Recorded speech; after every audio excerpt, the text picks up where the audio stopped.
Gab, do you think he really wanted to come back? In the sense that he was really happy clearly in Milan and at Inter, and they were having something very good there.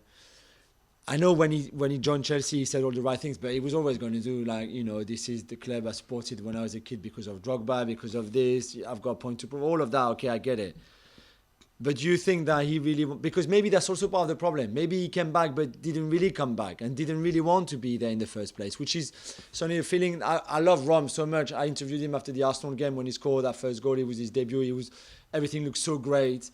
And I have a lot of time for him. But at times this season I saw him and I saw his body language, and from what the dressing room was saying, it felt like maybe part of the problem was that he never really actually wanted to be there. I think this is one of those mysteries, and I'll walk you through the mystery, but before that, I need to make a point. Whether he wants to be there or not, he's a professional footballer. He has a World Cup coming up in 18 months when he moved, or he did. This isn't an excuse. This isn't. We've all had jobs. We've all had to do things we don't like. I know. Was he like doing cartwheels when he was sent on loan to West Brom or whatever? Probably not. So I think that is definitely very, very secondary. But I think you make a great point, because this is a big part of the narrative. You can't have it both ways. So the official story that Lukaku's people would put out, is Inter had to sell me. Inter had to sell me. I left for the good of Inter because they desperately needed that money to balance the books and so on. So that would align with what you said. He didn't really want to come back, but Inter had to sell him. But then you have the line from the Ultras, and he had such a tight relationship with Inter's Ultras. I mean, really tight. Yeah. And the Ultras say, well, hang on a minute. You're a professional footballer. You have a contract. You're not a piece of property. You can say no. You can say, I'm going to stay. You can say sell somebody else. The Ultras actually said, like, sell Lautaro, sell Barella.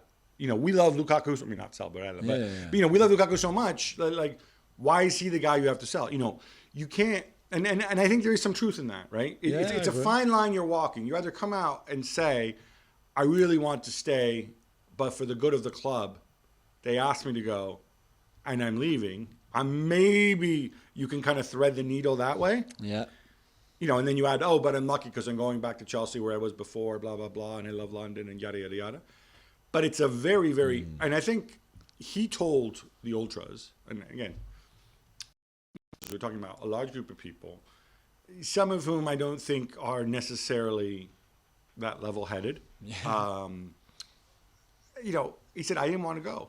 I don't want to go. I'm not going. I'm staying with you. This is my home now. Yeah.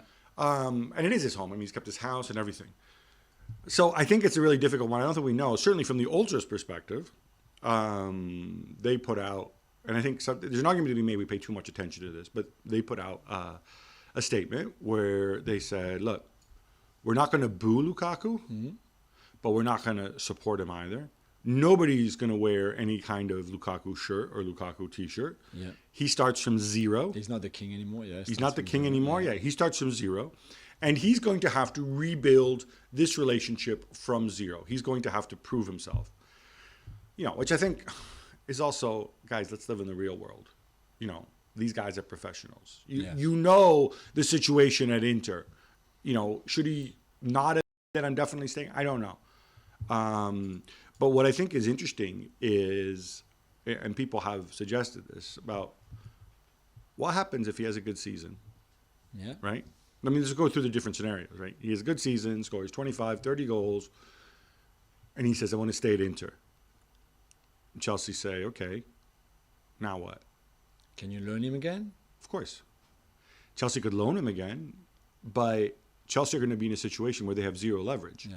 Because, he wants to be there. He says he wants to be there. If you're Chelsea, you can fix a price if you like.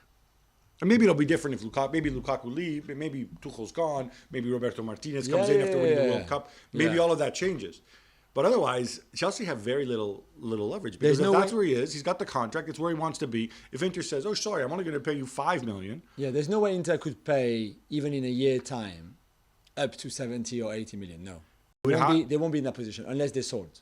No, I think it's impossible. But Inter would. I mean, it would be so stupid for Inter because he's going to be in his 30s at that point. Yeah. Right? So, Inter could eventually get him at a knockdown price. But, I bring up the boring argument of amortization, right? He's costing them 22 million.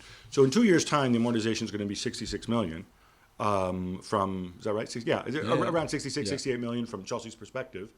But again, if you're Inter, I don't know, you take him and his massive contract with another 3 years left. That's true. They might be like, I'll give you 20 million, Well, thank you very much for watching ESPN on YouTube. For more sports highlights and analysis, be sure to download the ESPN app. And for live streaming, premium content, and let's not forget as well, ESPN FC 7 days a week. Subscribe to ESPN Plus.